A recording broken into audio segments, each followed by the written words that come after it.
Money ado mak mami mana sak yongi makut adu pai utu adu khut pham sen pai sela labadi mama ngasida bu thor labadi thom tharagi si ningjing mangsing anani lairiba adu sidi hidak marak adu shuru naiba gi mongdo hene na matoina takwalak na masibu karino haidna khali marak sida changluraga phibam shada mamong mo oiram lagana kariba thok lagadriba ma ki masa sida laimu tinu gi oiba ngak thok sanaba kari su yaw bana ti haidna khongpham chen lep lagi matung adom dasu shamil lama phang aduga mamang adom dasu shamil laduni piri kari tawgada bano khangdri maniano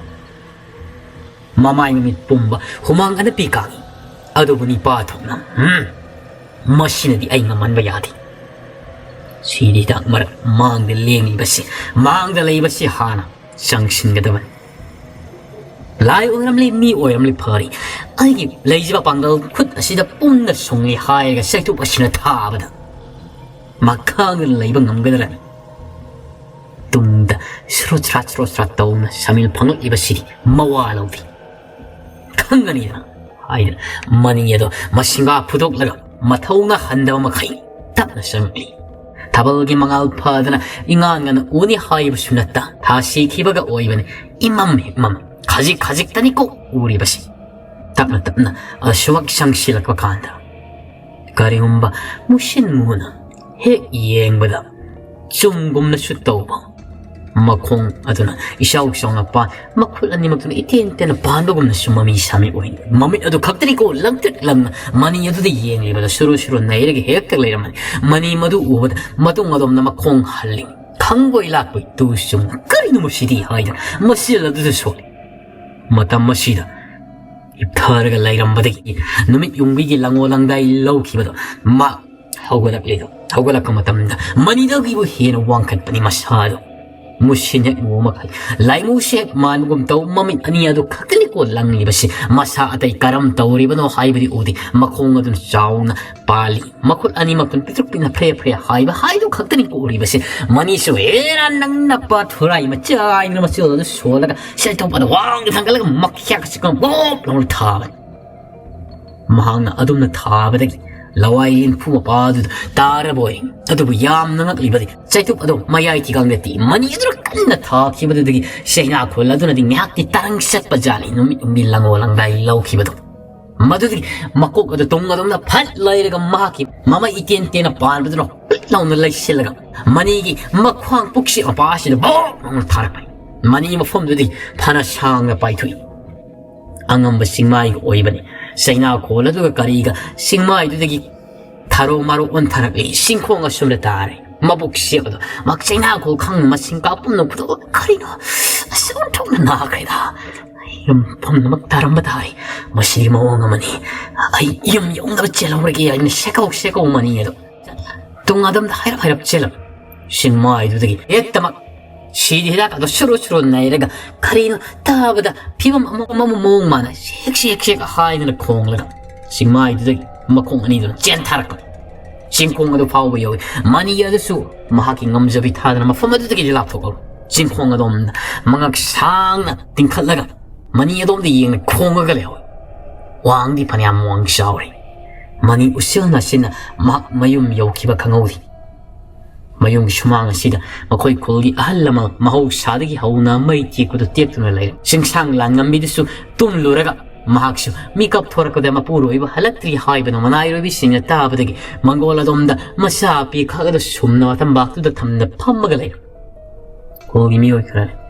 khula ko sekau ahingi mata Jabuk matam khara lanthar ka matam sida halakpudu mayamadu kaidonarage haiduna chelcheli mani khumde ai saina ko la sikhang mangamdre haidun hayam laga masado laimai do phop launa ta manai roibe lairam liba singadu maksibu ngapiri hairaga mangol tamna pukhalan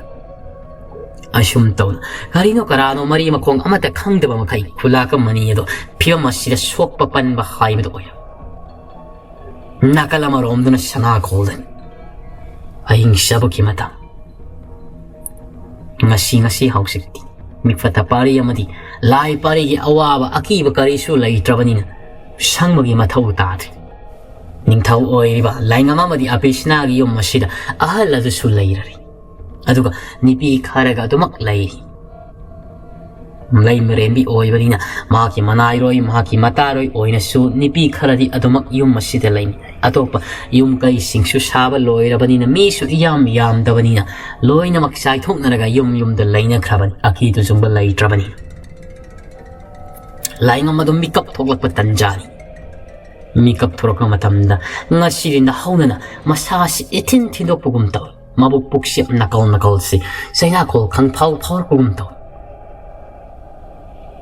laingam do hawgalaki aduga magi mabuk mapadu khongsi yachalam libado lawthok le haye mapu prito takhalaga yi maram sauna taraga lairi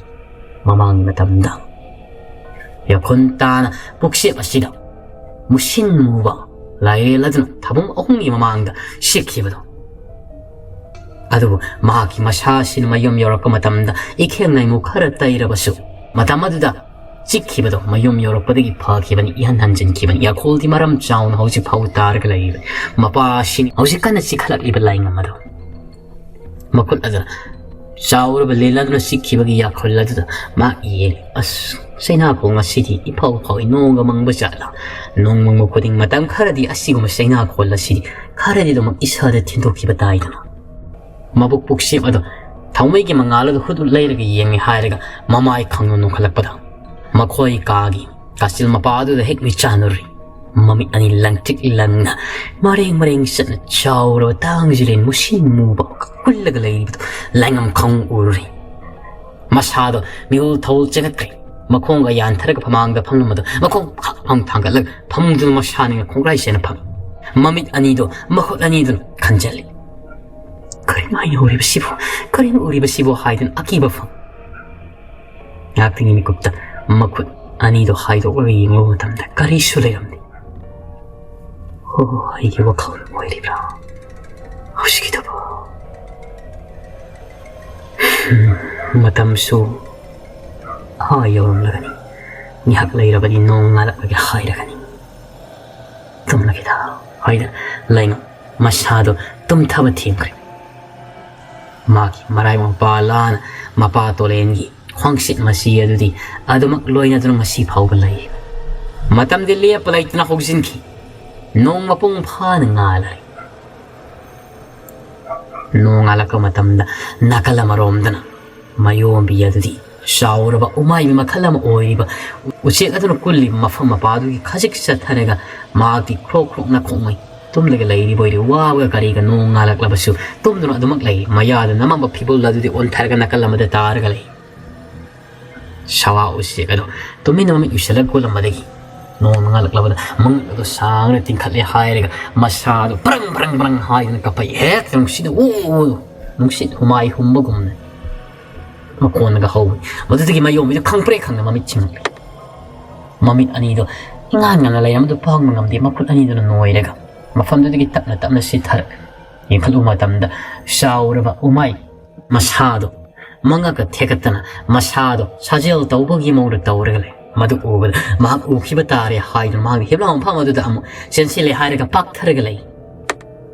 ala asnom naga mapung phana ngalaga uba siri matamu oina onthukna phajakhreida machu mamel kasi makok tagina mathabang pa sibaw ngorok ngawraga atay makhasina murangna ba oh shu umai bisu haipet man bugum tawini shawa usik ado prang law nung dola tiata ka pai ka mahanga pa hek thibagi masa hom tharak pada mayom bi masa do pai thoke thone lai mai upsilaga khang ya ki matung da shawa usik to pai gna nung po asom da chat tam mayom bi do pakha dana kakali usik ado kulla mama pa da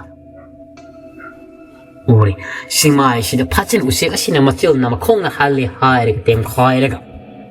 napi singnang khara akang bakayana yom sele hairega leiram ni oh shawa sexy makon sinung sitra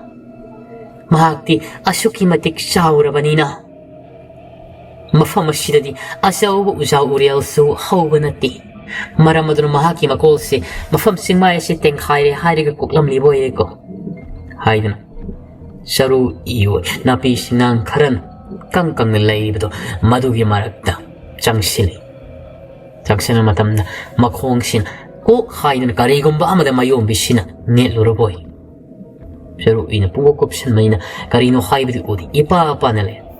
makhong ne liba jaga ala makhula dun khai dog lu matam da sana machul sangtit lang ba kari gumba makagoi sana matum oira ba sa lahai dun tapna hai dor ko matam da ti shaur ba usi adugi marum oi dun le ha kaya da shaw kraba du yemo masigi sawa usi eksidi sanagi marum ko ina amataga natini matang ay nga sayadagi niyalaga mafamashida kakalagli basiri sawa usik asigi marum oire ko ay kangi mahak na masigi singmay sitem khaire hayraga layro umong masida karakaji hutaraga marum koklaba matungda marum masibo atopa lamlaki sa kay na udana baginamakta masigi saru inapising nang kaya sina matak sida kumjinba aduga matak asida mahak na kun marum ko liboy ko kaya nung sikram hay matang hay duro ka yeng matam marum taruk kok lega lay namli marum madu paniyam saw mahak na kon mata thungloy marum madu sanagi masugi marum sana marum kok pasawa usik mamangay matam da mayom biyasin pikngay mapa maman libi kiyo sanagi marum kok pasawa usik sanagi marum kok pa yen hay kibado ningsing magli asing balay da lay riboy day ko hayan mabukning kalu da yam na haraw siya mamado lay kita bangan na kain na kibatagi mama to na yogak panina mama to ngimiyot bisay kaya aso matang sida ningsing lado na sanagi marum manak da pam na hik na sukap tuk luraboy Yaki mamanga payo nung po aso na set kiba sawa o sekto kan na kong nakalaso na paisil makola da taba na mayombi mapika do tay thong sanagi marum ka to mahang hanugum na kumjin na bahon adu masha sidi mafama sidi gi thokpa nang hawri sanagi marum taruk adu gi karakta masha se hutlong na litha kre thokpa chen thokpa nang hawroi da ban mata masida saura ba umai bi makhalama oiri ba sawa o sek aduna marum mathak aduda kuntarali marum koli bihai mayom bis marum karak aduda lay ayo ki ing laba malang nung sinagi sit pani mapala som de ing mani adubo erum karak asida maha adubo usik marum karak asida litharaga lewon usik naga kuntar pani phung saram is yam na bonu ngairi ni sawa usik asine he kuntar paka kaya da lumli banu mapamsi lumli haizabagi waningi hak lairabadi ai phawba yauna mun na mawon on khani ay to auragi haydan mafam du dagi mag sitna irum karak tu dai thorla adu mataya madal lay thoklaga lay kai adu mayom bigi wakhal sida adai wakhalla mata sangdre mapa tole makhoi likul libaga aduna tongana thamkre hayga manga yamna pamjaba sawa usik asigi wakhol da ngawkri magna hausik khalli basi adai amata nati sawa usik asiga karam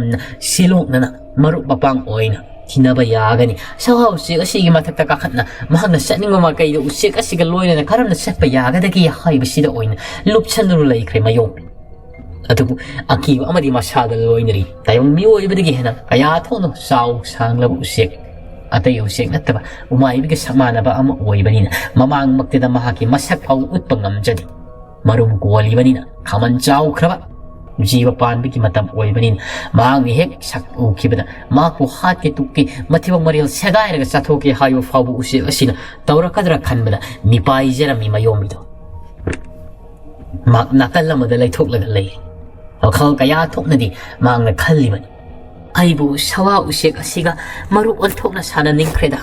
kamdong na sawa usik asiga naksana loina ba yagani pamayama lairi mahakti hausik mabuk asi mabuk thal na sajaba phangmanati maru masidigi masa ona ba haina ko na ba khona ba da matam asuki matik sangna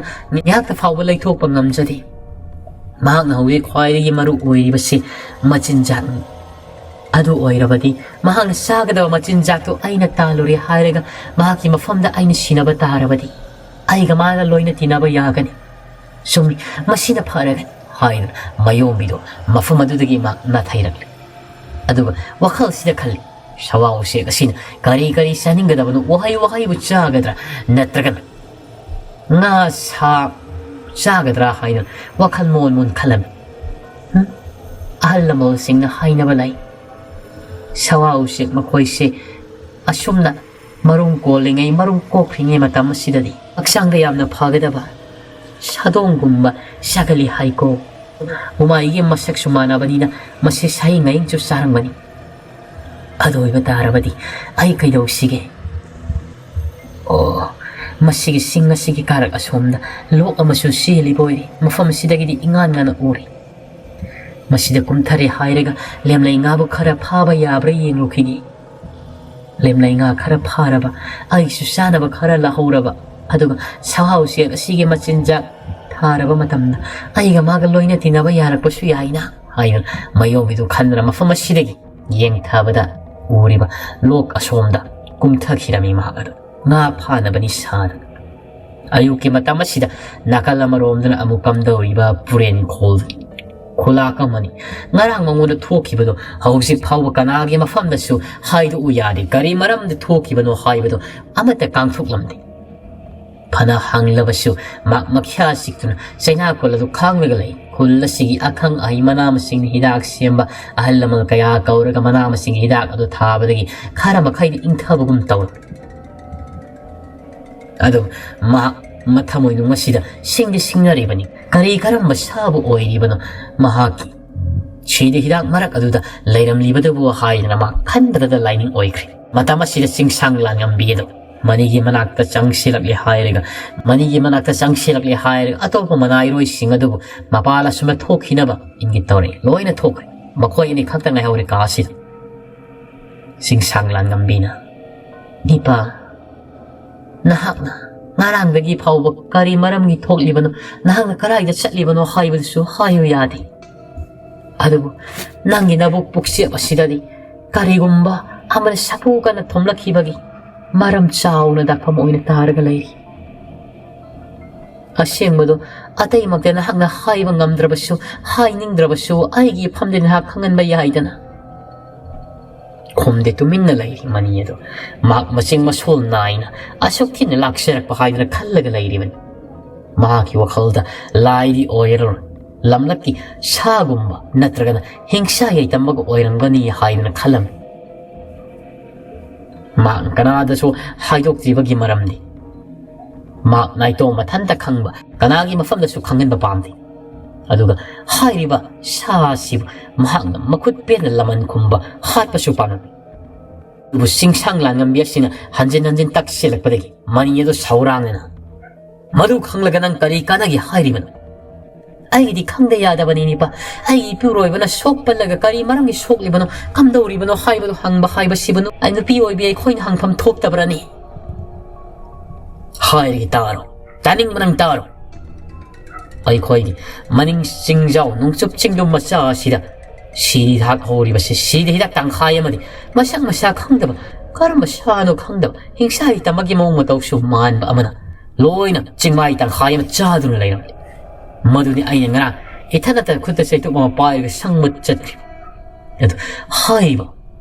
ꯁꯥ ꯑꯁꯤꯅ ꯃꯃꯩ ꯑꯗꯨꯅ ꯀꯜꯂꯛꯄꯗ ꯊꯥ ꯊꯥ ꯂꯧꯕ ꯂꯨꯝ ꯂꯨꯝ ꯂꯧꯕ ꯏꯇꯦꯟ ꯇꯦꯟꯕ ꯃꯃꯩ ꯑꯗꯨꯅ ꯀꯜꯂꯛꯄꯗ ꯄꯨꯛꯆꯦꯞ ꯑꯁꯤ ꯁꯩꯔꯝ ꯇꯥꯔꯤꯕꯁꯤꯅꯤ ꯀꯔꯤ ꯍꯥꯏꯕꯅꯤꯄꯥ ꯅꯍꯥꯛꯅ ꯍꯥꯏꯔꯤꯕꯁꯤꯕꯨ ꯑꯁꯦꯡꯕꯃꯛꯂꯥ ꯃꯇꯥꯡ ꯆꯥꯗꯅ ꯐꯥꯒꯤ ꯆꯣꯈꯥꯏꯗꯤ ꯇꯧꯕꯤꯒꯅꯨ ꯅꯤꯄꯥ ꯑꯁꯦꯡꯕꯃꯛꯀꯤ ꯁꯤꯗꯤ ꯍꯤꯗꯥꯛ ꯇꯪꯈꯥꯏ ꯑꯃ ꯃꯈꯣꯡ ꯁꯤꯗꯤ ꯍꯤꯗꯥꯛ ꯇꯪꯈꯥꯏ ꯑꯃ ꯆꯥꯊꯣꯛꯈ꯭ꯔꯦ ꯍꯥꯏꯔꯤꯕ꯭ꯔꯣ ꯃꯥꯅꯤ ꯑꯩꯒꯤ ꯊꯧꯁꯥꯗꯕ ꯃꯇꯧ ꯍꯥꯏꯒꯗ꯭ꯔꯥ ꯀꯨꯏꯔꯦ ꯑꯩꯁꯨ ꯅꯣꯡꯃꯇ ꯁꯤꯗꯤ ꯍꯤꯗꯥꯛ ꯑꯗꯨꯕꯨ ꯀꯔꯝ ꯇꯧꯔꯤꯕꯅꯣ ꯀꯔꯝ ꯇꯧꯔꯤꯕꯒꯦ ꯍꯥꯏꯗꯅ ꯌꯦꯡꯕ ꯆꯠꯂꯨꯗꯕ ꯃꯇꯥꯡ ꯑꯁꯤꯒꯤ ꯈꯨꯗꯣꯡꯆꯥꯕ ꯂꯧꯔꯒ ꯂꯝꯂꯛꯀꯤ ꯀꯔꯝꯕ ꯁꯥꯅꯣ ꯈꯪꯗꯦ ꯑꯃꯨꯛꯇꯁꯨ ꯏꯃꯥ ꯄꯣꯡꯉꯩ ꯃꯗꯨꯒꯨꯝꯕꯗꯤ ꯎꯗꯦ ꯀꯔꯤꯅꯤ ꯅꯣꯡꯁꯥꯅꯤ ꯍꯥꯏꯔꯕꯗꯤ ꯏꯔꯥꯏ ꯂꯥꯏꯅ ꯈꯪꯕ ꯉꯝꯒꯗꯕꯅꯤ ꯉꯔꯥꯡꯗꯤ ꯏꯃꯪꯕ ꯃꯝꯂꯦ ꯑꯩ ꯀꯔꯤꯅꯣ ꯈꯪꯕ ꯉꯝꯈꯤꯗꯦ ꯑꯗꯨ ꯑꯣꯏꯔꯕꯗꯤ ꯅꯤꯄꯥ ꯅꯅꯥꯏꯔꯣꯏꯕꯁꯤꯡꯗꯤ ꯌꯥꯊꯪ ꯇꯧꯊꯔꯦ ꯍꯥꯏꯔꯒ ꯃꯐꯝ ꯑꯗꯨꯕꯨ ꯁꯨꯞꯅꯩ ꯅꯩꯔꯒ ꯍꯥꯏꯔꯤꯕ ꯂꯥꯏꯔ ꯃꯤꯔ ꯁꯥꯔ ꯈꯪꯗꯕꯗꯨꯕꯨ ꯐꯥꯗꯣꯛꯄꯅ ꯆꯨꯝꯂꯣꯏꯗ꯭ꯔꯥ ꯉꯥꯏꯈꯣ ꯅꯤꯄꯤ ꯃꯗꯨ ꯑꯐꯕ ꯈꯣꯡꯊꯥꯡ ꯑꯃꯗꯤ ꯑꯣꯏꯔꯣꯏ ꯋꯥꯁꯤ ꯌꯥꯒ ꯂꯥꯎꯅ ꯈꯪꯍꯟꯕꯁꯨ ꯑꯩꯅ ꯄꯥꯝꯗꯦ ꯑꯩꯈꯣꯏꯒꯤ ꯑꯋꯥꯕ ꯇꯥꯔꯒ ꯀꯂꯛ ꯄꯦꯟꯒꯗꯕꯒꯤ ꯉꯥꯏꯗꯨꯅ ꯂꯩꯔꯤꯕꯅꯤ ꯄꯨꯀꯥꯎ ꯈꯨꯂꯥꯛꯄꯨ ꯈꯨꯂꯥꯛꯀꯤ ꯃꯈꯣꯏꯒꯤ ꯃꯅꯥꯀꯣꯡꯗ ꯌꯧꯍꯟꯅꯤꯡꯗꯦ ꯈꯨꯗꯣꯡꯆꯥꯕ ꯑꯃꯨꯛ ꯂꯧꯔꯛꯀꯅꯤ ꯐꯠꯇ ꯂꯧꯁꯤꯡꯗ ꯃꯈꯣꯏꯃꯨꯛ ꯍꯩꯕ ꯂꯩꯇ꯭ꯔꯕꯅꯤ ꯃꯗꯨꯅ ꯃꯁꯤꯗꯤ ꯑꯩ ꯅꯥꯏꯇꯣꯝ ꯃꯤꯊꯟꯇ ꯂꯝꯕꯥꯅꯕ ꯄꯥꯝꯃꯤ ꯀꯔꯤꯒꯤ ꯃꯍꯥꯛꯅ ꯉꯝꯍꯜꯂꯨꯒꯅꯤ ꯂꯥꯏ ꯑꯣꯏꯔꯕꯁꯨ ꯁꯥ ꯑꯣꯏꯔꯕꯁꯨ ꯑꯩꯅ ꯃꯇꯤꯛ ꯊꯣꯛꯄ ꯂꯥꯛꯅꯅ ꯃꯍꯥꯛꯄꯨꯗꯤ ꯑꯩꯅ ꯆꯞ ꯆꯥꯕ ꯂꯃꯟ ꯈꯨꯝꯈꯤꯒꯅꯤ ꯑꯗꯨꯕꯨ ꯆꯤꯡꯁꯥꯡ ꯂꯥꯟꯉꯝꯕꯤꯁꯤꯅ ꯐꯅ ꯀꯟꯅ ꯍꯥꯏꯔꯤ ꯃꯅꯤ ꯑꯁꯤꯅ ꯌꯥꯗ꯭ꯔꯤ ꯃꯈꯣꯏ ꯑꯅꯤꯁꯤ ꯑꯣꯏꯅ ꯃꯔꯩ ꯇꯧꯅꯔꯒ ꯈꯠꯅꯔꯛꯄꯒꯤ ꯃꯑꯣꯡꯗ ꯂꯩꯔꯤ ꯃꯅꯤꯅ ꯍꯥꯏꯔꯤꯕꯁꯤꯅ ꯃꯍꯥꯛ ꯊꯣꯛꯄ ꯉꯝꯅꯕ ꯊꯦꯡꯅꯔꯤ ꯆꯤꯡꯁꯥꯡ ꯂꯥꯟꯉꯝꯕꯤꯁꯤꯅ ꯍꯥꯏꯔꯤꯁꯤꯅ ꯃꯗꯨ ꯌꯥꯔꯣꯏ ꯅꯤꯄꯥ ꯅꯁꯥꯅ ꯈꯪꯅ ꯅꯅꯥꯏꯔꯣꯏꯕꯁꯤꯡ ꯑꯁꯤꯗ ꯍꯥꯏꯒꯗꯕꯅꯤ ꯅꯍꯥꯛꯀꯤ ꯌꯥꯊꯪꯗꯕꯨ ꯉꯥꯏꯗꯨꯅ ꯂꯩꯔꯤꯕꯅꯤ ꯅꯍꯥꯛꯅ ꯍꯧꯖꯤꯛ ꯍꯥꯏꯔꯕꯗꯤ ꯈꯨꯗꯛꯇ ꯃꯈꯨꯠ ꯆꯥꯕꯤ ꯈꯨꯠꯂꯥꯏ ꯄꯥꯏꯅꯔꯒ ꯁꯦꯡꯅꯨ ꯃꯆꯥꯗꯨ ꯄꯨꯡꯀꯣꯏ ꯀꯣꯏꯁꯤꯜꯂꯤ ꯍꯥꯏꯔꯒ ꯁꯥ ꯍꯥꯏꯔꯤꯕ ꯆꯥꯎꯔꯕ ꯁꯥ ꯑꯁꯤꯕꯨ ꯇꯥꯜꯂꯒ ꯍꯥꯠꯇꯣꯛꯄꯁꯨ ꯌꯥꯒꯅꯤꯗꯅ ꯅꯤꯄꯥ ꯃꯅꯤꯅ ꯅꯠꯇꯦ ꯅꯤꯄꯤ ꯍꯧꯖꯤꯛꯀꯤ ꯁꯥ ꯑꯁꯤ ꯃꯄꯥꯡꯒꯜ ꯌꯥꯝꯅ ꯀꯜꯂꯤ ꯑꯩꯅ ꯉꯔꯥꯡ ꯀꯕꯛ ꯁꯕꯛ ꯈꯛꯇꯗꯤ ꯎꯈꯤꯕ ꯃꯃꯩ ꯇꯦꯟ ꯇꯦꯜꯂꯕꯗꯨꯅ ꯊꯥꯕꯗ ꯑꯩ ꯉꯥꯏꯍꯥꯛ ꯋꯥꯈꯜ ꯃꯥꯡꯅ ꯆꯤꯡꯃꯥꯏꯗ ꯁꯨꯖꯤꯟꯅ ꯊꯥꯔꯣ ꯃꯥꯔꯣ ꯆꯤꯡꯈꯥ ꯐꯥꯎ ꯑꯣꯟꯊꯔꯛꯈꯤꯕꯅꯤ ꯅꯠꯇ꯭ꯔꯣ ꯑꯩꯅ ꯉꯔꯥꯡ ꯁꯦꯀꯧ ꯍꯜꯂꯛꯈꯤꯕꯗꯣ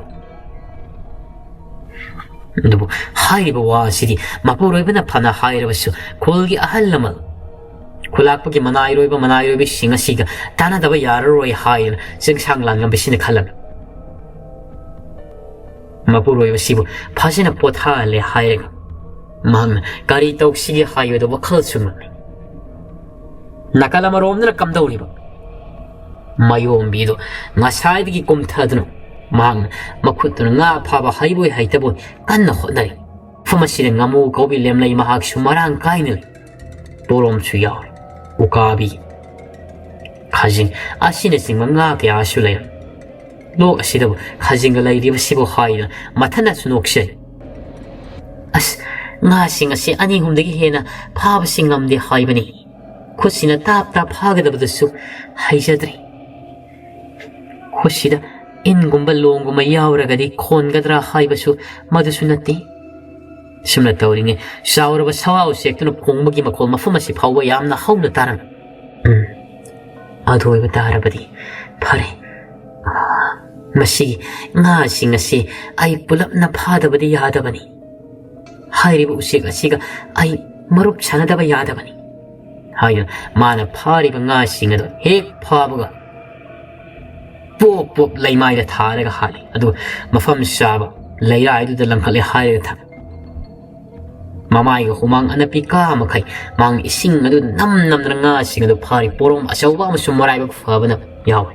ꯃꯈꯨꯒ ꯆꯞꯁꯤꯜꯂꯒ ꯃꯈꯨꯠ ꯑꯅꯤꯃꯛꯇꯨꯅ ꯃꯈꯣꯡ ꯃꯄꯥꯗꯨꯅ ꯅꯝꯂꯒ ꯐꯥꯕ ꯍꯩꯇ ꯐꯥꯖꯔꯤꯕ ꯉꯥ ꯐꯥꯕꯁꯤ ꯀꯔꯝ ꯇꯧꯒꯦ ꯍꯥꯏꯕ ꯈꯪꯖꯕ ꯅꯠꯇꯦ ꯑꯉꯥꯡꯅꯤꯗꯨꯅ ꯃꯌꯣꯝꯕꯤꯁꯦ ꯃꯗꯨꯗꯒꯤ ꯃꯥꯒꯤ ꯐꯤ ꯑꯄꯥꯕ ꯑꯃ ꯌꯥꯎꯔꯤꯕꯗꯨ ꯃꯗꯨꯗ ꯐꯖꯅ ꯉꯥꯗꯨ ꯐꯥꯔꯤꯕꯁꯤꯡ ꯑꯗꯨ ꯌꯦꯞꯁꯤꯜꯂꯤ ꯄꯣꯔꯣꯝ ꯑꯆꯧꯕꯗꯨꯒ ꯌꯥꯎꯕꯅꯤ ꯉꯥꯗꯨ ꯐꯅꯌꯥꯝꯗꯤ ꯌꯥꯝꯃꯤ ꯃꯤꯑꯣꯏ 4-5ꯅ ꯆꯥꯕꯗ ꯆꯔꯥ 2-3 ꯊꯣꯛꯀꯗꯕ ꯆꯥꯡꯗ ꯑꯣꯏ ꯃꯇꯝ ꯆꯪꯅ ꯐꯥꯔꯕꯗ ꯅꯨꯃꯤꯠꯅ ꯁꯞ ꯌꯨꯡꯈꯠꯂꯛꯄ ꯃꯇꯝ ꯑꯁꯤꯗ ꯂꯣꯏ ꯃꯁꯥꯁꯨ ꯋꯥꯕꯅ ꯑꯔꯥꯝ ꯈꯧꯔꯥꯡꯕꯅ ꯍꯥꯀꯥ ꯂꯥꯎꯔꯕꯅꯤ ꯑꯗꯨꯕꯨ ꯃꯗꯨ ꯇꯨꯡꯑꯣꯏꯅꯔꯝꯅꯤ ꯍꯥꯏꯔꯒ ꯂꯦꯡꯗꯅ ꯀꯨꯜꯂꯒ ꯂꯩꯔꯤꯕ ꯁꯋꯥ ꯎꯆꯦꯛꯇꯨꯒꯤ ꯃꯥꯏꯀꯩ ꯇꯝꯅ ꯃꯍꯥꯛ ꯄꯥꯛꯊꯗꯨꯅ ꯂꯨꯝꯗꯨꯅ ꯆꯪꯉꯛꯏ ꯁꯋꯥ ꯎꯆꯦꯛ ꯑꯗꯨꯁꯨ ꯑꯣꯏꯔꯨꯝ ꯃꯉꯛꯇ ꯍꯥꯏꯐꯦꯠ ꯆꯦꯞꯊꯔꯒ ꯀꯨꯜꯂꯒ ꯂꯩꯔꯤ ꯆꯤꯡꯃꯥꯏꯁꯤꯗ ꯃꯍꯥꯛꯅ ꯈꯟꯖꯕꯃꯛꯇꯨꯕꯨꯗꯤ ꯆꯨꯝꯂꯤ ꯃꯌꯣꯝꯕꯤ ꯑꯁꯤꯅ ꯃꯐꯝ ꯑꯁꯤꯗ ꯂꯝꯂꯛꯀꯤ ꯁꯥ ꯀꯩ ꯑꯃꯠꯇ ꯅꯛꯁꯤꯟꯅ ꯆꯪꯂꯛꯄ ꯐꯥꯎꯕ ꯉꯝꯈꯤꯗꯦ ꯁꯋꯥ ꯎꯆꯦꯛ ꯑꯁꯤꯗꯤ ꯃꯃꯤꯠ ꯑꯁꯤ ꯑꯣꯏꯗꯨꯅ ꯂꯩꯔꯕꯣꯏ ꯇꯧꯔꯦ ꯑꯩ ꯀꯔꯝꯅ ꯑꯩꯅ ꯄꯨꯔꯛꯂꯤꯕ ꯂꯦꯝꯂꯩ ꯉꯥꯁꯤꯡ ꯑꯁꯤꯕꯨ ꯃꯍꯥꯛꯀꯤ ꯃꯐꯝꯗ ꯀꯠꯆꯒꯅꯤ ꯃꯍꯥꯛꯀꯤ ꯃꯐꯝꯗ ꯑꯩꯅ ꯁꯤꯟꯅꯖꯒꯅꯤ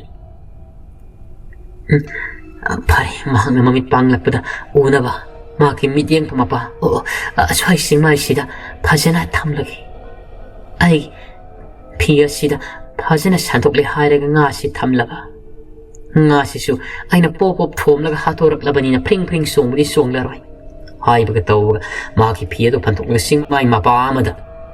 ꯍꯥꯏꯔꯤꯕ ꯁꯋꯥ ꯎꯆꯦꯛꯁꯤꯅ ꯃꯃꯤꯠ ꯄꯥꯡꯊꯣꯔꯛꯄꯗ ꯎꯅꯕꯒꯤꯗꯃꯛꯇ ꯊꯝꯃꯤ ꯑꯗꯨꯒ ꯃꯔꯨꯝ ꯑꯃꯗ ꯃꯍꯥꯛꯅ ꯆꯦꯞꯊꯗꯨꯅ ꯎꯆꯦꯛ ꯑꯁꯤ ꯃꯃꯤꯠ ꯄꯥꯡꯂꯛꯄ꯭ꯔꯥ ꯍꯥꯏꯗꯅ ꯉꯥꯏꯖꯔꯤ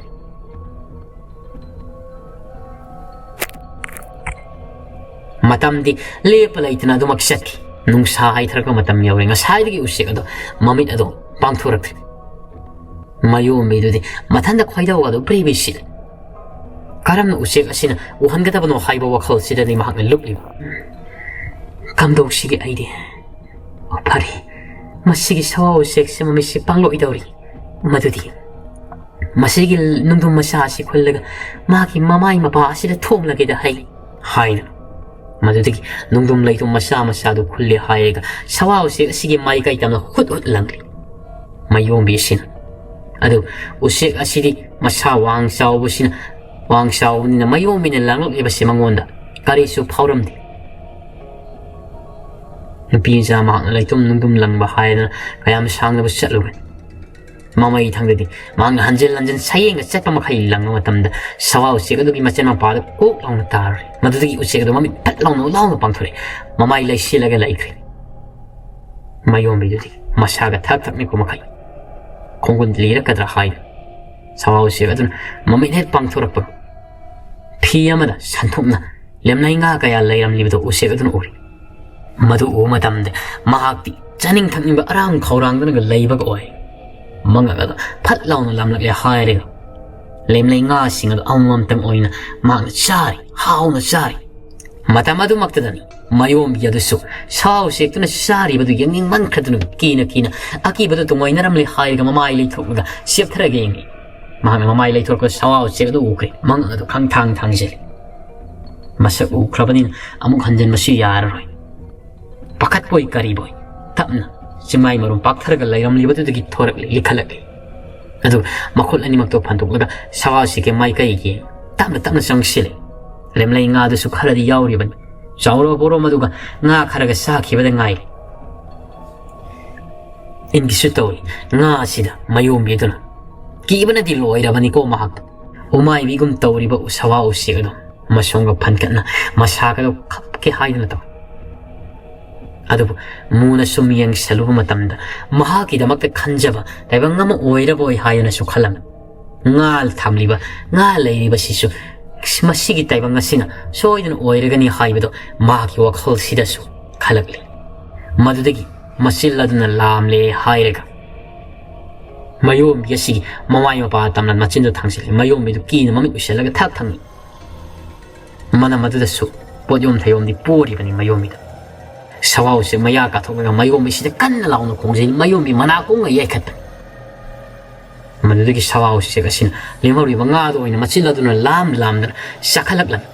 manga ka do thangat takandra nga sing do sari mamai thengda phidu nga ka ngai haw sawa usek adun mamai nakalamada mo nga leibra haibe ji mata gum yen mayom bi do kina sawa usek adugi miding mapado tamna mak sawong saban masak matawdo yeli matam sila mahak na khangli sawa usek asina mahak sanbiri maruk amagum na khan magam lagani haibido khangmadagi mak tapna sawa usek dugi manak changsile haire makut ye thangudna thak ne bo makai usek adugi masada thengna ba haine hon hek thengmaga masada haifam khangan nungai ba ma phauram sawa usek aduna su makok ado pairak mayom isigi tong mang lit litna ye nga ga to pa yauri bra haibagi mata asum tawna ngasi mikup asida mayom isigi saura ba umai bigi masak mong mala ba siga maru haibido oi ba horaklan saura ba sawa se asidi marum ko le lengna leiri mayom isma ki pujar pa sa tha khara da sare hairega sawa se asigi akoy da mahaktu shatana usek asigi mai thong mong mato wang saura basibu yengi penai deba monga du mak yenga matamdi le palaitna do makhausin ki numisigi yasang makam matam yausilabi maniyasina potharingi matam mahaki no pising sanglan ngambisin kunja kayagi mafum da su khangalli asumna makhoi gi maningi singdum masa siri da hori basida daibang sam leini haida mathang loina makhangna badagi numidang orangi matam asida makutta khulai matik saba painari hairega ngsup singdum masomda satke haidana tawi adu matang tanja si mapalum na marang tawi haina emong da potharga laiba maniya du thorakli aduga maham amada satpe yaro mai kay somna satki na soidar khulong thininga yi masak oira kai ꯑꯩꯈꯣꯏꯅ ꯈꯨꯠꯇ ꯄꯥꯏꯔꯤꯕ ꯈꯨꯠꯂꯥꯏ ꯑꯁꯤꯅ ꯃꯉꯣꯟꯗ ꯀꯌꯥ ꯆꯪꯒꯗꯕ ꯅꯠꯇꯦ ꯆꯥꯎꯔꯕ ꯎꯇꯨꯞ ꯑꯗꯨ ꯐꯥꯎꯕ ꯉꯔꯥꯡ ꯃꯉꯣꯟꯗ ꯀꯟꯊꯕꯗ ꯃꯌꯥꯏ ꯊꯤꯒꯥꯡꯗ ꯐ꯭ꯔꯦꯛ ꯂꯥꯎꯅ ꯇꯦꯛꯈ꯭ꯔꯤꯕꯅꯤ ꯃꯗꯨꯗꯒꯤ ꯁꯧꯔꯥꯡꯗꯅ ꯃꯃꯩ ꯑꯗꯨꯅ ꯀꯜꯂꯛꯄ ꯃꯇꯝꯗ ꯑꯩꯒꯤ ꯏꯁꯥ ꯑꯁꯤ ꯃꯐꯝ ꯃꯔꯥꯡ ꯈꯪꯗꯅ ꯆꯤꯡꯈꯣꯡ ꯑꯗꯨ ꯐꯥꯎꯕ ꯇꯥꯔꯛꯈꯤꯕꯅꯤ ꯑꯗꯨꯅ ꯑꯩꯅ ꯍꯥꯏꯖꯒꯗꯕꯗꯤ ꯈꯨꯟꯖꯥ ꯃꯤꯌꯥꯝ ꯑꯃꯠꯇ ꯆꯠꯄꯤꯔꯨꯒꯅꯨ ꯃꯁꯤꯗꯤ ꯈꯨꯟꯖꯥ ꯃꯤꯌꯥꯝꯒꯤ ꯊꯧ ꯂꯩꯇꯦ ꯈꯨꯜ ꯑꯁꯤꯒꯤ ꯈꯨꯜꯂꯥꯛꯄ ꯑꯃ ꯑꯣꯏꯔꯤꯕ ꯑꯩꯒꯤ ꯊꯧꯅꯤ ꯑꯩꯅꯗꯤ ꯀꯅꯥꯗꯁꯨ ꯍꯥꯏꯗꯣꯛ ꯇꯝꯊꯣꯛꯍꯟꯅꯤꯡꯗꯦ ꯍꯥꯏꯔꯒ ꯃꯁꯤꯒꯤ ꯅꯨꯄꯤ ꯑꯁꯤꯅ ꯂꯣꯏꯅ ꯈꯪꯍꯟꯗꯅ ꯂꯩꯔꯝꯃꯤ ꯈꯨꯟꯖꯥ ꯃꯤꯌꯥꯝ ꯑꯁꯤ ꯍꯧꯖꯤꯛꯇꯤ ꯂꯣꯏꯅ ꯈꯪꯂꯕꯅꯤꯅ ꯀꯝꯗꯧꯔꯛꯀꯗꯧꯔꯤꯕ ꯉꯔꯥꯡꯒꯤꯗꯣ ꯆꯩꯅꯥ ꯈꯣꯜꯂꯗꯤ ꯑꯣꯟꯊꯣꯛꯅ ꯀꯟꯈ꯭ꯔꯕ ꯖꯥꯠꯅꯤꯗꯅ ꯅꯪꯒꯤꯁꯨ ꯃꯇꯝ ꯂꯩꯔꯤ ꯑꯩꯅ ꯃꯇꯥꯡ ꯃꯇꯝ ꯆꯥꯕꯗ ꯅꯪꯉꯣꯟꯗꯁꯨ ꯆꯞ ꯆꯥꯅ ꯑꯩꯅ ꯂꯃꯟ ꯈꯣꯡꯈꯤꯒꯅꯤ ꯏꯔꯥ ꯉꯔꯥꯡꯗꯤ ꯃꯍꯥꯛꯅ ꯂꯥꯛꯆꯈ꯭ꯔꯦꯗꯅ ꯈꯨꯟꯖꯥ ꯃꯤꯌꯥꯝ ꯌꯨꯝꯗ ꯍꯟꯕꯤꯔꯣ ꯅꯣꯡꯆꯨꯞꯁꯤꯡꯗꯣ ꯃꯁꯣꯝꯗ ꯀꯩꯗꯧꯅꯨꯡꯗ ꯃꯥꯏ ꯐꯥꯎꯕ ꯑꯣꯟꯕꯤꯔꯨꯒꯅꯨ ꯃꯐꯝ ꯑꯗꯨꯗ ꯂꯩꯔꯤꯕ ꯀꯔꯝꯕ ꯇꯥꯏꯕꯪ ꯁꯥꯅꯣ ꯈꯪꯗꯕꯗꯣ ꯑꯁꯨꯛꯀꯤ ꯃꯇꯤꯛ ꯈꯨꯗꯣꯡꯊꯤꯅꯤꯡꯉꯥꯏ ꯑꯣꯏ ꯌꯥꯝꯅꯁꯨ ꯁꯥꯊꯤ ꯃꯗꯨꯅ ꯍꯌꯦꯡꯋꯥꯏ ꯅꯈꯣꯏ ꯑꯩꯈꯣꯏꯗ ꯈꯨꯗꯣꯡꯊꯤꯔꯛꯄꯒꯤ ꯃꯁꯛꯁꯨ ꯑꯣꯏꯔꯛꯄ ꯌꯥꯏ ꯃꯗꯨꯅ ꯀꯩꯗꯧꯅꯨꯡꯗ ꯑꯩꯈꯣꯏꯅ ꯃꯗꯣꯝꯗ ꯆꯪꯂꯣꯏꯗꯕꯅꯤ ꯁꯤꯗꯤ ꯍꯤꯗꯥꯛ ꯇꯪꯈꯥꯏ ꯑꯃꯗꯤ ꯃꯥꯡꯅ ꯁꯨꯔꯨ ꯅꯩꯅ ꯆꯥꯅꯤꯡꯕ ꯃꯑꯣꯡꯗ ꯆꯥꯈ꯭ꯔꯤ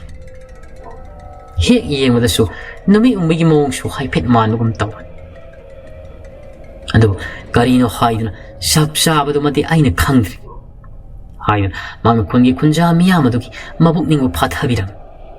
ꯅꯨꯃꯤꯗꯥꯡ ꯋꯥꯏꯔꯝꯒꯤ ꯃꯇꯝ ꯌꯧꯁꯤꯜꯂꯛꯄꯗ ꯃꯍꯥꯛꯀꯤ ꯃꯁꯥꯁꯤ ꯆꯩꯅꯥꯈꯣꯜ ꯐꯪꯂꯕꯁꯨꯃꯅꯤ ꯉꯥꯏꯍꯥꯛꯇ ꯐꯥꯎꯕ ꯌꯨꯝ ꯑꯁꯤꯗ ꯂꯩꯊꯅꯤꯡꯗꯦ ꯑꯩꯒꯤ ꯏꯐꯝꯗ ꯀꯔꯤꯁꯨ ꯈꯣꯌꯨꯝꯒꯤ ꯃꯇꯤꯛ ꯃꯌꯥꯏ ꯌꯥꯎꯗꯕꯁꯤꯗ ꯀꯔꯤꯅꯣ ꯑꯩꯅ ꯇꯧꯒꯗꯕꯁꯤ ꯍꯥꯟꯅꯒꯨꯝꯅ ꯁꯥ ꯃꯄꯥꯡꯒꯜ ꯀꯟꯕ ꯈꯣꯌꯨꯝꯒꯤ ꯃꯇꯤꯛ ꯃꯌꯥꯏ ꯆꯦꯟꯕ ꯑꯃ ꯑꯣꯏꯔꯝꯕ ꯇꯥꯔꯕꯗꯤ ꯃꯍꯥꯛꯇꯤ ꯉꯔꯥꯡ ꯈꯨꯗꯛꯇ ꯑꯗꯨꯃꯛ ꯑꯩꯅ ꯂꯣꯏꯁꯤꯟꯕꯁꯨ ꯌꯥꯔꯕꯅꯤ ꯃꯗꯨꯃꯛꯁꯨ ꯇꯧꯗ꯭ꯔꯦꯗꯅ ꯉꯁꯤꯒꯤ ꯅꯨꯃꯤꯠ ꯑꯁꯤꯃ ꯄꯣꯊꯥꯔꯤ ꯍꯥꯏꯔꯒ ꯍꯌꯦꯡ ꯏꯅꯨꯡ ꯇꯩꯅ ꯉꯥꯜꯂꯕ ꯀꯥꯟꯗ ꯃꯍꯥꯛꯄꯨ ꯑꯩꯅ ꯁꯨꯡꯁꯣꯏ ꯁꯣꯏꯗꯅ ꯃꯥꯏꯊꯤꯕ ꯄꯤꯒꯅꯤ ꯑꯩꯒ ꯆꯞ ꯆꯥꯅ ꯁꯥꯕ ꯃꯌꯨꯡ ꯌꯥꯒꯅꯤ ꯍꯥꯏꯗꯅ ꯃꯅꯤꯒꯤ ꯋꯥꯈꯜꯁꯤꯗꯁꯨ ꯈꯜꯂꯝꯃꯤ ꯃꯝꯂꯤ ꯇꯧꯔꯛꯄ ꯃꯇꯝ ꯑꯁꯤꯗ ꯅꯥꯀꯜ ꯑꯃꯔꯣꯝꯗꯅ ꯁꯅꯥꯈꯣꯜꯗꯅꯤ ꯂꯥꯏꯉꯝꯗꯣ ꯑꯌꯨꯛ ꯅꯨꯡꯊꯤꯜꯒꯤ ꯃꯇꯝꯗꯗꯤ ꯃꯁꯥꯁꯤ ꯀꯔꯤꯁꯨ ꯇꯧꯗꯦ ꯅꯨꯃꯤꯗꯥꯡꯒꯤ ꯃꯇꯝꯗꯗꯤ ꯃꯥꯒꯤ ꯄꯨꯛꯀꯤ ꯄꯨꯛꯆꯦꯞ ꯑꯁꯤ ꯑꯃꯨꯛ ꯆꯤꯛꯄ ꯁꯥꯕ ꯇꯧꯕꯒꯨꯝꯅꯁꯨ ꯇꯧꯏ ꯈꯨꯜ ꯑꯁꯤꯒꯤ ꯑꯀꯣꯏꯕꯁꯤ ꯍꯧꯖꯤꯛꯇꯤ ꯈꯨꯟ ꯑꯁꯤꯒꯤ ꯅꯤꯄꯥ ꯀꯌꯥꯅ ꯁꯤꯠ ꯅꯥꯟꯅ ꯁꯦꯡꯗꯣꯛꯈ꯭ꯔꯕꯅꯤꯅ ꯅꯥꯄꯤ ꯍꯧꯕ ꯇꯧꯈꯥꯏꯕ ꯍꯥꯏꯕꯗꯨ ꯑꯣꯏꯗ꯭ꯔꯦ ꯈꯨꯜ ꯑꯁꯤꯒꯤ ꯑꯀꯣꯏꯕꯁꯤ ꯈꯨꯟꯒꯤ ꯈꯨꯟꯖꯥ ꯅꯤꯄꯥꯁꯤꯡꯅ ꯁꯤꯠ ꯅꯥꯟꯅ ꯁꯦꯡꯗꯣꯛꯈ꯭ꯔꯕꯅꯤꯅ ꯄꯨꯡꯁꯦꯡ ꯁꯦꯡꯉꯦ ꯍꯧꯖꯤꯛꯇꯤ ꯅꯨꯃꯤꯗꯥꯡ ꯋꯥꯏꯔꯝꯒꯤ ꯃꯇꯝ ꯑꯁꯤꯗ ꯂꯥꯏꯉꯝ ꯑꯁꯤ ꯅꯥꯏꯇꯣꯝ ꯃꯊꯟꯇ ꯃꯈꯣꯏ ꯈꯨꯜ ꯑꯋꯥꯡ ꯈꯨꯟꯖꯤꯜ ꯑꯁꯣꯝꯗ ꯊꯣꯔꯛꯂꯝꯃꯤ ꯃꯍꯥꯛꯀꯤ ꯋꯥꯈꯜꯗꯁꯨ ꯀꯔꯤꯒꯨꯝꯕ ꯑꯃꯗꯤ ꯑꯗꯨꯃꯛ ꯂꯦꯞꯄ ꯂꯩꯇꯅ ꯈꯜꯂꯤꯕꯅꯤ ꯃꯄꯥ ꯇꯣꯂꯦꯟ ꯍꯣꯏꯒꯤ ꯃꯃꯥ ꯂꯨꯁꯤ ꯍꯣꯏꯒꯤ ꯂꯤꯈꯨꯟ ꯂꯤꯅꯤꯡꯕꯒꯤ ꯋꯥꯈꯜꯂꯣꯟ ꯃꯈꯣꯏꯒꯤ ꯈꯨꯗꯣꯡ ꯂꯤꯅꯤꯡꯕꯒꯤ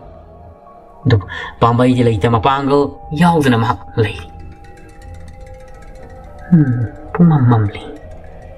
ꯑꯗꯨꯕꯨ ꯌꯥꯆꯪꯉꯛꯄꯒꯤ ꯃꯂ꯭ꯌꯥ ꯃꯂꯪ ꯃꯍꯥꯛꯅ ꯍꯛꯆꯥꯡꯗ ꯌꯩꯕ ꯃꯇꯝꯗ ꯀꯌꯥꯗ ꯅꯨꯡꯉꯥꯏꯈ꯭ꯔꯕꯅꯣ ꯀꯔꯤ ꯃꯇꯧꯅꯣ ꯑꯩꯒꯤ ꯈꯨꯠ ꯑꯣꯏꯌꯦꯠ ꯑꯁꯤꯕꯨ ꯃꯔꯤꯛ ꯂꯪꯇ꯭ꯔꯤꯛ ꯂꯪꯕꯒꯨꯝꯅ ꯑꯩꯒꯤ ꯈꯨꯠ ꯌꯦꯠ ꯑꯣꯏꯒꯤ ꯁꯤꯡꯂꯤ ꯃꯔꯝ ꯑꯁꯤꯗ ꯇꯧꯔꯛꯂꯤꯕꯁꯤꯕꯨ ꯀꯔꯤꯅꯣ ꯂꯥꯏꯉꯝꯒꯤ ꯃꯁꯥ ꯑꯁꯤ ꯍꯥꯟꯅꯒ ꯃꯑꯣꯡ ꯃꯇꯧ ꯏꯃꯥꯟ ꯃꯥꯟꯅꯗꯕ ꯑꯃ ꯍꯧꯖꯤꯛ ꯑꯣꯏ ꯃꯈꯨꯠ ꯌꯦꯠ ꯑꯣꯏꯗ ꯆꯦꯜꯂꯤꯕ ꯁꯤꯡꯂꯤ ꯃꯔꯝꯁꯤꯡ ꯑꯗꯨ ꯏꯔꯪ ꯂꯪꯈꯠꯇꯅ ꯃꯑꯣꯡ ꯑꯃ ꯇꯧꯔꯛꯂꯤ ꯇꯁꯦꯡꯅ ꯍꯥꯏꯔꯕꯗ ꯃꯄꯥ ꯇꯣꯂꯦꯟꯒꯤ ꯃꯄꯥꯡꯒꯜ ꯇꯪꯈꯥꯏ ꯑꯃꯗꯤ ꯃꯉꯣꯟꯗ ꯈꯥꯏꯈ꯭ꯔꯕꯅꯤ ꯃꯁꯥꯃꯛꯅꯗꯤ ꯈꯪꯖꯕ ꯅꯠꯇꯦ ꯂꯥꯏꯉꯝꯁꯤ ꯃꯄꯥ ꯃꯥꯏꯕ ꯇꯣꯂꯦꯟꯒꯤ ꯃꯇꯤꯛ ꯃꯌꯥꯏ ꯁꯔꯨꯛ ꯇꯪꯈꯥꯏ ꯑꯃ ꯃꯍꯥꯛꯀꯤ ꯃꯁꯥ ꯑꯁꯤꯗ ꯂꯩꯔꯕꯅꯤꯅ ꯃꯍꯥꯛꯀꯤ ꯃꯁꯥ ꯑꯁꯤ ꯃꯇꯤꯛ ꯃꯌꯥꯏꯅ ꯆꯨꯔꯕ ꯇꯥꯏꯕꯪ ꯑꯃ ꯍꯥꯏꯕꯗꯨ ꯑꯣꯏꯕ ꯉꯝꯂꯤꯕꯅꯤ ꯃꯍꯥꯛ ꯃꯈꯨꯠ ꯃꯁꯥꯗꯨ ꯇꯤꯡꯊꯣꯛꯂꯒ ꯌꯦꯡꯂꯤ ꯃꯔꯥꯏꯕꯛ ꯑꯗꯨꯗ ꯃꯄꯥ ꯇꯣꯂꯦꯟꯒꯤ ꯈ꯭ꯋꯥꯡꯆꯦꯠ ꯃꯁꯤ ꯑꯗꯨ ꯌꯦꯠꯁꯜꯂꯤꯕꯗꯨꯁꯨ ꯃꯇꯤꯛ ꯃꯉꯥꯜ ꯑꯃꯗꯤ ꯑꯗꯨꯃꯛ ꯌꯥꯎꯔꯤꯕꯅꯤ ꯑꯗꯨꯕꯨ ꯃꯍꯥꯛ ꯍꯧꯖꯤꯛ ꯐꯥꯎꯕ ꯈꯪꯖꯕ ꯂꯩꯇꯦ ꯃꯍꯥꯛꯀꯤ ꯃꯈꯨꯠ ꯑꯅꯤꯃꯛꯁꯤꯗ ꯂꯪꯇ꯭ꯔꯤꯛ ꯂꯪꯅ ꯁꯤꯡꯂꯤ ꯅꯥꯎꯔꯤ ꯑꯁꯤ ꯃꯑꯣꯡ ꯑꯃ ꯇꯧꯔꯛꯄꯁꯤꯗ ꯃꯈꯨꯠ ꯃꯁꯥ ꯑꯁꯤ ꯈꯨꯇꯨꯝ ꯇꯥꯁꯤꯜꯂꯤ ꯍꯥꯏꯔꯒ ꯅꯨꯡꯗꯨꯝ ꯂꯩꯇꯨꯝ ꯊꯤꯗꯅ ꯈꯨꯇꯨꯝ ꯑꯁꯤꯅ ꯀꯟꯅ ꯊꯤꯟꯗꯠꯅꯤꯡꯕ ꯑꯃꯁꯨ ꯐꯥꯎꯔꯛꯂꯝꯃꯤ ꯃꯗꯨꯗꯒꯤ ꯂꯥꯏꯉꯝ ꯃꯈ꯭ꯌꯥ ꯆꯤꯛꯂꯤ ꯍꯥꯏꯔꯒ ꯃꯈꯨꯠ ꯌꯦꯠ ꯊꯪꯕꯗꯨꯅ ꯑꯋꯥꯡꯒꯤ ꯂꯣꯛꯆꯞ ꯑꯁꯣꯝꯗ ꯁꯥꯕꯨ ꯀꯟꯅ ꯃꯥꯂꯪ ꯑꯁꯤꯗ ꯊꯤꯟꯕꯅꯤ ꯃꯥꯂꯪ ꯑꯁꯤꯗ ꯃꯈꯨꯠ ꯑꯁꯤ ꯐ꯭ꯔꯪ ꯂꯥꯎꯅ ꯀꯥꯞꯊꯣꯛꯄꯅꯤ ꯃꯍꯥꯛꯀꯤ ꯃꯈꯨꯠ ꯌꯦꯠ ꯊꯪꯕ ꯀꯥꯞꯊꯣꯛꯈꯤꯕꯒꯤ ꯃꯃꯤꯗꯨꯗꯒꯤ ꯑꯔꯪꯕ ꯀꯔꯤꯒꯨꯝꯕ ꯃꯉꯥꯜ ꯃꯇꯤꯛ ꯃꯌꯥꯏ ꯑꯃꯁꯨ ꯐꯨꯗꯣꯛꯂꯦ ꯍꯥꯏꯔꯒ ꯑꯋꯥꯡ ꯂꯣꯛꯆꯞ ꯑꯗꯣꯝꯗ ꯇꯥꯁꯤꯟꯈ꯭ꯔꯦ ꯀꯔꯤꯅꯣ ꯍꯧꯖꯤꯛꯀꯤꯗꯨꯗꯤ ꯑꯩꯒꯤ ꯈꯨꯠ ꯑꯁꯤꯅ ꯍꯥꯏꯐꯦꯠꯇ ꯊꯤꯟꯗꯣꯛꯂꯕ ꯃꯇꯝꯗ ꯃꯂꯪꯄꯥꯜꯁꯤꯗ ꯈꯨꯠꯁꯤꯗꯒꯤ ꯂꯪꯇ꯭ꯔꯤꯛ ꯂꯪꯕ ꯈꯨꯇꯨꯝ ꯃꯔꯝ ꯑꯃ ꯄꯥꯏꯈ꯭ꯔꯦ ꯍꯥꯏꯔꯒ ꯈꯨꯇꯨꯝ ꯃꯔꯝ ꯑꯃ ꯄꯥꯏꯊꯣꯛꯈ꯭ꯔꯦ ꯍꯥꯏꯔꯒ ꯏꯁꯥ ꯈꯨꯇꯨꯝ ꯃꯔꯝ ꯑꯁꯤꯃ ꯄꯥꯏꯊꯣꯛꯈ꯭ꯔꯦ ꯍꯥꯏꯔꯒ ꯑꯋꯥꯡ ꯂꯣꯛꯁꯞ ꯑꯁꯤꯗ ꯇꯥꯁꯤꯟꯈ꯭ꯔꯤꯕꯁꯤꯕꯨ ꯑꯣꯏꯗ ꯑꯃꯨꯛ ꯊꯤꯜ ꯅꯣꯡꯃꯗꯣꯂꯥꯗꯤꯌꯥ ꯊꯛꯇ ꯃꯥꯒꯤ ꯈꯨꯠꯀꯤ ꯇꯤꯡꯊꯣꯛꯈ꯭ꯔꯤꯕ ꯃꯔꯝ ꯑꯗꯣ ꯁꯥꯡꯅ ꯅꯣꯡꯃꯗꯣꯂꯥꯗꯤꯌꯥ ꯊꯛꯇ ꯄꯥꯏꯈꯠꯈ꯭ꯔꯦ ꯅꯣꯡꯃꯗꯣꯂꯥꯗꯤꯌꯥ ꯊꯛꯇ ꯄꯨꯡꯉꯥꯟ ꯉꯥꯟ ꯂꯥꯏꯉꯝ ꯃꯁꯥꯅ ꯃꯁꯥꯁꯦ ꯊꯥꯖꯕ ꯉꯝꯗ꯭ꯔꯦ ꯀꯔꯤꯅꯣ ꯇꯧꯔꯤꯕꯁꯤꯕꯨ ꯃꯁꯤ ꯑꯣꯟꯊꯣꯛꯅ ꯐꯥꯒꯤ ꯇꯥꯈ꯭ꯔꯦꯗ ꯍꯥꯏꯅ ꯈꯟꯅ ꯅꯣꯛꯐꯦꯠ ꯇꯧꯅ ꯃꯥꯒꯤ ꯃꯇꯤꯛ ꯃꯌꯥꯏ ꯍꯥꯟꯅꯒꯨꯝꯅ ꯍꯟꯖꯤꯜꯂꯛꯂꯦ ꯍꯥꯏꯕꯒꯤ ꯋꯥꯈꯜꯂꯣꯟꯗ ꯍꯔꯥꯎꯖꯅ ꯂꯥꯏꯉꯝ ꯑꯗꯣ ꯃꯌꯨꯝ ꯑꯗꯣꯝꯗ ꯁꯨꯃꯛꯂꯛꯑꯝꯃꯤ ꯃꯇꯝ ꯑꯁꯤꯗ ꯃꯥꯒꯤ ꯄꯨꯛꯆꯦꯞ ꯅꯥꯀꯜ ꯑꯗꯨꯁꯨ ꯀꯟꯅ ꯑꯃꯨꯛ ꯆꯤꯛꯈꯠꯂꯛꯄ ꯑꯃ ꯇꯧꯔꯦ ꯀꯔꯤꯅꯣ ꯆꯥꯎꯔꯕ ꯂꯩꯔꯦꯜ ꯂꯤꯟꯖꯥꯎꯗꯨꯅ ꯆꯤꯛꯈꯤꯕꯒꯤ ꯌꯥꯈꯨꯜ ꯑꯁꯤꯗ ꯂꯥꯛꯇꯨꯅ ꯆꯤꯡꯕ ꯑꯃ ꯍꯟꯗꯛ ꯇꯣꯏꯅ ꯇꯧꯔꯛꯂꯤꯕꯁꯤꯕꯨ ꯃꯁꯤ ꯑꯩꯅ ꯆꯤꯛꯄ ꯅꯥꯕ ꯇꯧꯔꯤꯕꯁꯤ ꯏꯄꯨꯒ ꯆꯞ ꯆꯥꯅ ꯇꯥꯟꯅꯗꯕ ꯌꯥꯔꯣꯏꯗꯧꯔꯤ ꯏꯄꯨꯗ ꯍꯥꯏꯔꯕꯗꯤ ꯏꯄꯨꯅꯁꯨ ꯈꯪꯖꯕ ꯍꯤꯗꯥꯛ ꯂꯥꯡꯊꯛ ꯊꯥꯔꯒ ꯆꯤꯛꯄ ꯁꯥꯕ ꯑꯃꯨꯛ ꯂꯥꯛꯇꯨꯅ ꯆꯤꯡꯕ ꯇꯧꯔꯤꯕꯁꯤ ꯐꯈꯤꯕꯁꯨ ꯌꯥꯏꯅ ꯍꯥꯏꯅ ꯃꯍꯥꯛ ꯋꯥꯈꯜ ꯑꯃꯗ ꯂꯥꯛꯂꯦ ꯆꯨꯝꯊꯥꯡ ꯆꯤꯡꯉꯣꯏ ꯉꯥꯡꯉꯣꯏꯕꯗꯨꯁꯨ ꯁꯨꯃꯥꯡ ꯈꯔ ꯆꯈꯠꯂꯦ ꯍꯥꯏꯔꯒ ꯃꯩ ꯍꯧꯗꯨꯅ ꯃꯍꯥꯛ ꯃꯩ ꯇꯦꯛꯂꯒ ꯂꯩꯔꯝꯃꯤ ꯂꯥꯏꯉꯝꯅ ꯅꯥꯏꯇꯣꯝ ꯃꯊꯟꯇ ꯊꯣꯡꯒꯥꯜ ꯑꯗꯣꯝꯗꯒꯤ ꯆꯪꯉꯛꯄ ꯎꯕꯗ ꯃꯍꯥꯛꯀꯤ ꯃꯅꯥꯛꯇ ꯀꯧꯁꯤꯜꯂꯤ ꯍꯥꯏꯔꯒ ꯂꯥꯏꯉꯝꯁꯤꯗ ꯅꯦꯅꯥ ꯇꯥꯅ ꯋꯥꯔꯤ ꯁꯥꯅꯕꯒꯤꯗꯃꯛꯇ ꯍꯣꯠꯅꯔꯤ ꯂꯥꯏꯉꯝꯗ ꯍꯥꯏꯅꯤꯡꯕ ꯃꯍꯥꯛꯅ ꯐꯣꯡꯗꯣꯛꯅꯤꯡꯕ ꯋꯥꯍꯩꯗꯤ ꯀꯌꯥ ꯂꯩꯔꯤꯕꯅꯤ ꯑꯗꯨ ꯃꯇꯥꯡ ꯑꯃ ꯆꯥꯗꯕꯅ ꯍꯥꯏꯕ ꯌꯥꯏ ꯃꯁꯨ ꯃꯄꯨ ꯑꯅꯤꯗꯣ ꯃꯩꯅꯥꯛ ꯅꯀꯜ ꯅꯥꯃꯗ ꯐꯝꯂꯤ ꯍꯥꯏꯔꯒ ꯋꯥꯔꯤ ꯁꯥꯅꯔꯤ ꯄꯨꯛꯃꯦꯟ ꯄꯥꯎꯃꯤꯟꯅꯔꯤ ꯂꯥꯏꯉꯝꯅ ꯃꯕꯨꯛ ꯑꯣꯏ ꯌꯦꯠ ꯅꯀꯜꯗꯣ ꯄꯥꯏꯔꯦ ꯍꯥꯏꯔꯒ ꯏꯄꯨ ꯑꯩꯒꯤ ꯄꯨꯛ ꯌꯦꯠ ꯑꯣꯏ ꯑꯅꯤꯁꯤ ꯑꯣꯟꯊꯣꯛꯅ ꯅꯥꯈ꯭ꯔꯦ ꯃꯃꯥꯡꯒꯤ ꯃꯇꯝꯗ ꯆꯥꯎꯔꯕ ꯂꯥꯏꯔꯦꯜ ꯃꯨꯁꯤꯟ ꯃꯨꯕꯗꯨꯅ ꯆꯤꯛꯂꯒ ꯍꯥꯏꯗꯠꯈꯤꯕꯒꯤ ꯅꯨꯃꯤꯠꯇꯨꯗ ꯑꯣꯏꯁꯤꯟꯈ꯭ꯔꯕꯁꯨ ꯍꯧꯖꯤꯛ ꯑꯃꯨꯛ ꯆꯩꯅꯥꯈꯣꯜ ꯇꯣꯏꯅ ꯐꯥꯎꯔꯛꯂꯤꯕꯁꯤꯕꯨ ꯀꯝꯗꯧꯒꯗꯧꯔꯤꯕꯅꯣ ꯏꯄꯨ ꯆꯨꯝꯊꯥꯡ ꯆꯤꯡꯉꯣꯏ ꯉꯥꯡꯉꯣꯏꯕꯅ ꯀꯔꯤꯁꯨ ꯇꯧꯔꯣꯏ ꯌꯥꯏꯁꯨ ꯃꯗꯨꯒꯤꯗꯃꯛꯇ ꯅꯪꯅ ꯄꯥꯈꯠꯀꯅꯨ ꯇꯧꯕꯗꯕꯨ ꯅꯪꯒꯤ ꯅꯁꯥꯒꯤ ꯁꯑꯣꯡ ꯁꯥꯗꯥ ꯅꯪꯒꯤ ꯅꯁꯥꯒꯤ ꯅꯇꯤꯛ ꯃꯌꯥꯏ ꯅꯄꯥꯡꯒꯜ ꯑꯁꯤꯗꯤ ꯍꯥꯟꯅꯗꯒꯤ ꯑꯍꯣꯡꯕ ꯑꯃꯗꯤ ꯂꯥꯛꯂꯒꯅꯤ ꯃꯗꯨꯗꯤ ꯅꯁꯥꯅ ꯈꯪꯖꯒꯗꯕ ꯋꯥꯅꯤ ꯑꯗꯨꯒ ꯅꯪꯒꯤ ꯄꯨꯛꯆꯦꯞ ꯅꯥꯀꯜꯗ ꯁꯤꯑꯦ ꯁꯥꯔꯦ ꯍꯥꯏꯔꯤꯕꯗꯨꯗꯤ ꯑꯇꯩꯒꯤ ꯅꯠꯇꯦ ꯑꯩꯅ ꯍꯥꯏꯔꯤꯕꯁꯤ ꯂꯥꯟꯅ ꯈꯟꯒꯅꯨ ꯑꯩꯅ ꯌꯥꯝꯅ ꯈꯪ ꯍꯩꯁꯤꯡꯗꯨꯅ ꯍꯥꯏꯕ ꯅꯠꯇꯦ ꯅꯅꯥꯏꯅ ꯄꯨꯅ ꯍꯥꯏꯔꯤꯕꯁꯤ ꯃꯇꯝꯗꯤ ꯇꯥꯕꯤꯌꯨꯀꯣ ꯍꯥꯏꯔꯣꯏꯄꯨ ꯀꯔꯤ ꯅꯪꯒꯤ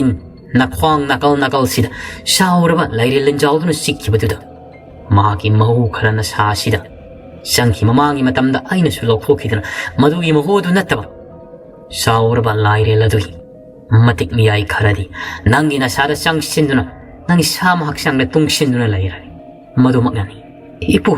ꯃꯗꯨ ꯃꯇꯝꯗꯤ ꯑꯃꯨꯛꯇ ꯂꯧꯊꯣꯛꯄꯤꯌꯨ ꯑꯩ ꯆꯥꯎꯔꯕ ꯂꯩꯔꯦꯜ ꯃꯗꯨꯒꯤ ꯃꯇꯤꯛ ꯃꯌꯥꯏꯒ ꯄꯥꯝꯖꯗꯦ ꯉꯥꯏꯈꯣꯅꯦ ꯏꯁꯣꯏꯕꯨꯡꯉꯣ ꯑꯆꯝꯕ ꯂꯥꯏꯔꯦꯜ ꯅꯠꯇꯦ ꯂꯥꯏꯑꯣꯏꯔꯕꯅꯤꯅꯤ ꯃꯥꯒꯤ ꯑꯐꯕ ꯃꯇꯤꯛ ꯃꯌꯥꯏꯗꯤ ꯑꯣꯏꯒꯗꯧꯔꯤꯕꯅꯤ ꯅꯪꯒꯤ ꯅꯁꯥꯗ ꯃꯇꯝꯗ ꯆꯪꯈ꯭ꯔꯦ ꯍꯥꯏꯔꯒ ꯍꯧꯖꯤꯛꯇ ꯆꯤꯛꯄ ꯁꯥꯕ ꯁꯣꯝꯗ ꯑꯣꯟꯊꯣꯛꯅ ꯊꯤꯟꯇꯣꯛꯄ ꯍꯧꯔꯛꯂꯤꯕꯁꯤ ꯃꯗꯨ ꯅꯥꯈ꯭ꯌꯥꯁꯤꯡꯅ ꯑꯈꯥꯡ ꯀꯟꯅ ꯈꯥꯡꯒꯗꯕꯅꯤ ꯅꯍꯥꯛꯀꯤ ꯅꯄꯥꯡꯒꯜ ꯅꯍꯥꯛꯀꯤ ꯅꯉꯥꯜ ꯍꯥꯞꯄ ꯑꯣꯏꯅ ꯊꯣꯛꯀꯗꯧꯔꯤꯕꯅꯤ ꯍꯥꯏꯗꯅ ꯑꯍꯜ ꯑꯁꯤꯅ ꯂꯥꯏꯉꯪꯒꯤ ꯃꯐꯝꯗ ꯊꯦꯝꯕꯤꯔꯝꯃꯤ ꯅꯨꯃꯤꯗꯥꯡꯒꯤ ꯃꯇꯝ ꯑꯁꯤꯗ